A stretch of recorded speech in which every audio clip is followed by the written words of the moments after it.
തദ്ദേശ തെരഞ്ഞെടുപ്പുമായി ബന്ധപ്പെട്ട സുരക്ഷാ പരിശോധനകൾക്കിടെ തൃശൂരിൽ വൻ രാസലഹരി വേട്ട നടന്നു. ഇരിങ്ങാലക്കുടയിൽ കാറിന്റെ രഹസ്യറയിൽ ഒളിപ്പിച്ചു കടത്തുകയായിരുന്ന 245 ഗ്രാം MDMA ആണ് പിടികൂടിയത്. കൊടുങ്ങല്ലൂർ എറിയാട് സ്വദേശി ഫഹദാണ് അറസ്റ്റിലായത്.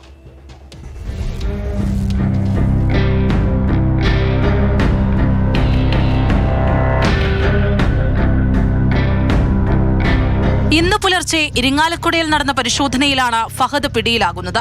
തൃശൂർ റൂറൽ ജില്ലാ പോലീസ് മേധാവി B. കൃഷ്ണകുമാറിന് ലഭിച്ച രഹസ്യ വിവരത്തെ തുടർന്ന് ദിവസങ്ങളോളം നിരീക്ഷിച്ചാണ് പോലീസ് പ്രതിയെ പിടികൂടിയത്.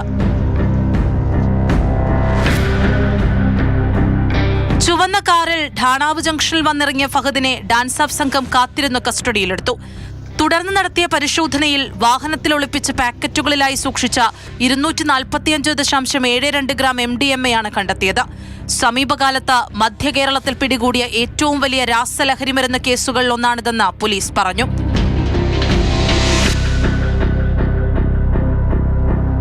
ഏറിയാട് സ്വദേശി ഫഹദിനെ മദ്യലഹരിയിൽ വാഹനമോടിച്ച കേസിൽ മുൻപ് കൊടുങ്ങല്ലൂർ പോലീസ് പിടികൂടിയിട്ടുണ്ട്.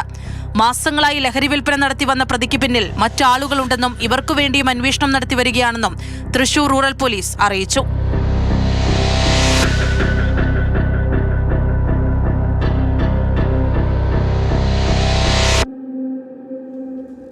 മാതൃഭൂമി ന്യൂസ്, തൃശൂർ.